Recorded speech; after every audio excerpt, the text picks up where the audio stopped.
Before we move on to tonight's games, Arsenal linked with a move today. They've inquired into Bayern Munich about the availability of Joshua Kimmich. Bayern Munich have said, look, we're not willing to sort of discuss this until the summer. But it turns out that Arsenal want to make looking at him as a big target this summer. How good a player would he be in the Premier League, Mo? And do you think Arsenal stand a chance of signing somebody of his ilk and his quality? Shh, don't tell City fans. City fans get upset when you say Kimmich and Arsenal. They think he already signed for Manchester City. I've had this discussion with a lot of City fans. Listen, Manchester City, I actually think that Arsenal have a chance of signing Kimmich. He'll be absolutely phenomenal in this Arsenal midfield.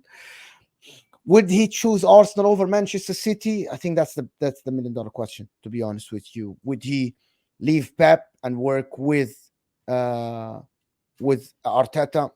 Declan Rice did that to stay in London or whatever. If you wanna say that's the reason why he joined Arsenal. Joshua Kimmich is going to be fantastic for Arsenal. If he goes to Arsenal, I'm excited for him, excited for the club, for the team, because he provides experience. They lack that type of a player there, the leader that is all, the leader that won the Champions League, the leader that captained Bayern Munich when Neuer is not there, the guy that captained sometimes the German national team. They want that. And I believe I think actually they put all their eggs on Kimmich basket. Declan Rice, Kimmich, and Odegaard might be a fantastic midfield. Also, Kimmich can actually play an inverted right back. He provides so many options for them. It's all about who's going to have the bigger pull in the summer. If Arsenal win the Premier League, I believe they will have a very, very good pull and have a very good advantage over other clubs. If Arsenal lose the Premier League and Man City win, I think Kimmich might choose Manchester City because guaranteed success. But it's Pep versus Arteta again. Declan Rice saga again, because City are definitely looking into him. Definitely looking into him. Pep managed Kimmich only one season, people. People that say that Kimmich worked with Pep was only the 15-16 season. Right? Before, the 14-15 season. That's the only, so he managed only 1 year. Before that, it was Philip Lam. The second year, Pep didn't coach him. So before he could, that's a whole year. He could have created a relationship there, and he could look back at his time under Pep fondly and go, do you know what? I really enjoyed these training sessions. I know what I get with Pep. That could be enough. You know? Do you think anybody enjoys Pep, Lawless? But I think if you are a driven, ambitious player that likes to be pushed, I think you do. I think so. So cringy. Did you see what he said to the media yesterday? Anyway, that's a different story. He lost Pep hater. Oh my God! He lost his head. He really lost his head. So when he loses games, bro, the guy when he loses games, he really he can't take it. He's a sore loser. Same as Klopp as well. He's a sore loser, bro. But to be honest, I don't think that would be a factor in Kimmich's decision. Kimmich isn't a young player, Lawless. I don't think it's going to be a factor that he worked with Pep for a year. To be honest, I don't think so. I think it's going to be about what the club will offer, the money that will be offered to Kimmich, how professional the project is. Both projects are very good, attractive, especially, of course, and the guaranteed success. And I think Man City are more guaranteed success than Arsenal, unless people think that Arsenal can dominate the league, as I'm hearing lately, if Arsenal win the league. Well, why do we always overlook Liverpool? I've noticed that, right? Top of whatever the discussion is, when it comes about talking about winning, it's always Arsenal City. Liverpool have been linked with Kimmich. No, they are the favorite. No, they haven't. Have they? They have. Yeah. They actually have. I actually think because Jurgen Klopp is leaving, I don't think that Joshua Kimmich, I'm not sure if Liverpool aren't going to offer here's how I'm looking at it. Liverpool might not go to Kimmich and Bayern Munich and offer 50-60 million for someone who's 28 years old or 29 years old. Man City and Arsenal might do that. I don't think Liverpool are in that. The way they sign players, the Szoboszlai, you know what I mean? The McAllister, I don't think they're going to offer a 30 years old. He's going to be 29, 30 next season. I believe they might not offer that amount of money because they're talking about 50 to 60 million pounds for Kimmich. I don't see Liverpool paying that much money. It hasn't been the direction over the year. Like new manager, they need to start bringing in that, and that is a position they need to start bringing in. I think Liverpool have got a chance, and in as I say, in the reports, them City, it's Arsenal, City, Liverpool that all look like they're interested in him, and they sort of have that position available. Liverpool, as an example, I wouldn't necessarily write them off. The problem with when it comes to Liverpool, when it comes to transfers, is as a club, it's also that they are the best at keeping their transfers under wraps. And I've asked journalists that have come on the show, like, you got any Liverpool news today? And they're just like, so hard to get anything out of the club. They don't even like to speculate. So I don't think it's necessarily that Liverpool get forgotten about. It's the situation that there's very little that leaks. So it's hard to talk about it if there isn't really a story there. Does that make sense? But I think everybody would be in for Kimmich. If he's available for the right money, I can't imagine any of the top clubs in England, probably barring Real Madrid because of the plethora of midfielders they have, not looking at him, because I think he gets into everybody's team. He's that good a football player. And look, if Arsenal do get him, and then you've got him and Declan Rice in your middle with Odegaard slightly ahead, I mean, again, that just becomes an even more formidable midfield. The same with City, Kimmich and Rodri in the midfield together. And KDB looks a little bit leggy at the minute. I actually think that's where they need. I actually think City might also go back in for Paqueta again. Now that I assume all the betting stuff's gone away because he's still playing and he's. I don't think it's fully gone away. It's dragging out a bit, but it's looking positive. But I don't think it's. Yeah, the fact that other people, it's like it got done real quick. Where this is sort of like he's almost played a full season, and I mean, City might as well have signed him now because he's played the full season. It's crazy. So they could be top of the league if they had him. They could listen. I think they'd be top of the league, City, if they would have signed him or kept Carl Palmer. Lawless, is he better than Phil Foden in the 10 behind the forwards? Oh, that's is he the replacement for Kevin De Bruyne? Is he the guy to replace Kevin De Bruyne? Or because if the reports are correct, they are looking at Paqueta and they are looking at Kimmich. Kimmich is more of a next to Rodri, more of a number 8, or even a right back that inverts, right? Paqueta, from what I seen yesterday, and for the season when Antonio was injured, Paqueta moved a little bit way more higher on the pitch. Of course, in like irrelevant to where the West Ham players are. He, in your opinion, the Kevin De Bruyne replacement for the future? That's a big shout, because right now I don't really put him as world class. I wouldn't say he's world class. I think he's versatile. He plays a 10. He play on the left. He can play in centre midfield. And yeah, he's a joy to watch. And but he can be frustrating. His decision making can let him down at times, which we saw yesterday. He said he's been ill, but he just has them games sometimes. So I think that would be big shoes to fill, and I can't see him ever being as good as De Bruyne, like ever. But I think in that team, he's going to shine way more than in West Ham's team. Although you would have thought that about Phillips, but word to be. What? Phillips? Oh my! He's linked with Bayern Munich, by the way, which was hilarious. Phillips. City are talking about still getting £30 million for him. I mean, that for me, that shows, by the way, how well run City are. That you can buy a flop, loan him out and flop, and still get loads of money for him. He's been absolutely horrendous, hasn't he? For you guys, just gave our fans the finger and everything. Did you see that?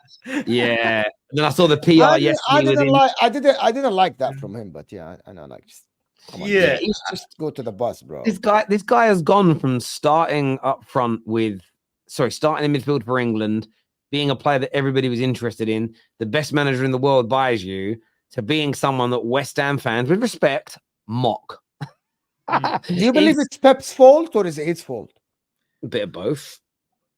I looked at that Newcastle performance under Bielsa. The guy was magnificent. Declan Rice used to be subbed out before him for England. People forgot that.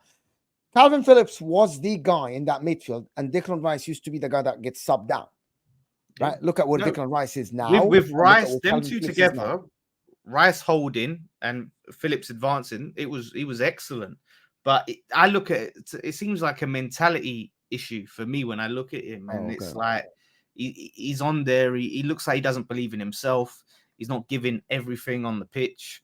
I don't know if he's just checked out, really and truly. He was never given time at Manchester City, though, because you cannot go for someone that was playing very well under Bielsa to that bad. Like he is I don't think. bad, I think, bro. but I think he was given. I think when it all comes out in the wash, he was given time. But Pep called him out for his weight, essentially, which means he isn't. Which means he's eating wrong, or he's not working hard. And we know this because Omar Barada spoke about it. Obviously, it came out when he joined Man United, but they have like a 2-year limit at the club. Managers, players, coaches, scouts. You have a 2-year limit. Now they've seen an opportunity in January to loan him out. I think to try and maintain more value to sell him on, because they've probably got 18 months into that 2 years and gone, he's never going to be what we need. No. So and I think that's the right thing to do, because they bought him at 26. They're not making the mistakes my club has made, City, where you hang on to him for 3, 4, 5, 6 years. You can still sell him for some money. He's 28. I'll give him another year. Give him another year. You're eventually going to depreciating, isn't it? exactly. Like, what do they buy him for? How much did he cost? 50 million. ooh, 50 million. So if you bought him for 50 million, was he being paid? Say he's paying 5-6 million a year. That means he's going to cost you 80 odd million pound over a 5-year period. If you can sell him now, 2 years in, and get 30 million pound for him, get him off your wage bill. You're not going to make a profit per se, but you're going to get a chunk back, and you're not going to pay him that wages, and that money then can be earmarked for someone else. You don't want him in and around your club for the next 5 years with no sell-on value, and you're paying him all that money, because it eats into your resources, and that's why City is. I mean, why Pep was impatient with him like other players? Why Pep was patient? Because of his weight. I think because actually commitment. Exactly. It's nothing to do with his ability. It's to do with his commitment. Generally speaking, I know people talk about body shaming and fat shaming, and if he's got mental health issues, then I wish him all the best. Right, that led to this. But if you're a professional athlete and your fitness and your weight are under scrutiny, more likely than not, it's your commitment that needs to be challenged. Yeah. And if you're at the best club in the world with the best facilities and the best manager, that have doctors around you, psychiatrists around you, you've got a way out. I believe he's gone there and it's almost, it might have been an inferiority complex. Maybe I don't belong. It might also have been, I've made it to the top now, and stopped working as hard as he needed to. And maybe he's unfortunate and he has one of those bodies where if he eats a few chippy teas, he has a few cream cakes, maybe the weight sits on him if he isn't working hard enough. And I think Pep's just looked at it and gone, no way. If Luke Shaw was at any other top club in the world other than Man United, he would not have been there a decade, especially after his injury problems, his weight issues, his fitness issues. They'd have gone, no chance. They'd have moved him on. And the thing is, I don't blame Pep for it. I don't blame City. I put it on the player. Unless new information comes out that shows that he had some real bad issues that were uncontrollable, fair enough. But yeah, it's on him. Some breaking news has just come out, guys. It says Man United have been monitoring Julian Nagelsmann. This news has come out today. What do you make of him going to Man United? I mean, that's a much more established manager. When we're looking at managers to go from, managers in the Championship to managers like Nagelsmann. It's the manager merry-go-round right now, isn't it? Like you're just getting linked with every manager possible. But yeah, I would go in more in that direction and trying to go for the unproven, untested manager if I was Man United. Mo's face seems like he's like not rated it when he mentioned it. It was like he was not rated. I'm not. Nagelsmann wears really good like outfits and stuff, so it would look very good on the touchline. He's so stylish and good. He wouldn't, because when you're on the Man United touchline, you either wear a tracksuit or you wear the club suit. Really? I thought Erik ten Hag had his own thing. Does he? He had the turtleneck. He does, doesn't he? Oh, that's why he's failing. Erik ten Hag wears his own thing. No, you're meant to wear the Man United suit with the Man United tie-dye. That's why he's failing. I didn't even know. I don't really I don't pay much attention to that. Julian Nagelsmann is, at least, to be honest with you, Julian Nagelsmann, what he's going to offer at Man United is discipline. What Erik ten Hag lacks, I believe, is the way he talks doesn't come across as a leader. And I'm going to repeat what I said before. I was speaking to Mohamed Kaloum before, the guy that played for Sierra Leone and played for Inter. He's a neighbor here in Houston. And he said that one of the biggest parts of you being a coach is managing a dressing room and being able to actually lead the players, right? That's, I think, what Erik ten Hag lacks. The way he speaks on the media, the way he talks to the players, he comes across as someone who doesn't know. He's not media trained, and I don't think he's a leader. I think Julian Nagelsmann can actually, at least, even if he might not be as successful as people think, I believe Julian Nagelsmann will make men out of some of these players that slack on the pitch. I believe, and Man United need that as much as Chelsea need that. I believe Man United need this. It's not because of the lack of effort. I'm not saying that Wan-Bissaka doesn't put effort or some people down tools. I believe that they might do it sometimes, but they really need someone to make a man out of some of these players, someone to fight, someone to follow instructions and not play in their game, someone to follow a system and a plan, even if the plan is wrong, by the way. But you need someone that will stand up to everyone else, that will take the blame. If something happened, take the blame, not blame players, for example, not blame this or that. I believe Julian Nagelsmann can offer this. You can agree or disagree with his style of play. Is he successful or not? Anybody will win the Bayern Munich. What he did at RB Leipzig is good. But I believe you really need that kind of character. Someone who would be a leader. I hear you on that. As a question here for Lawless is, Lawless, would you sell Paqueta to Arsenal for 100 million? I don't want us to ever do any business with Arsenal ever again. Being with their fans is unbearable, whether it's signing players or selling players. So, no.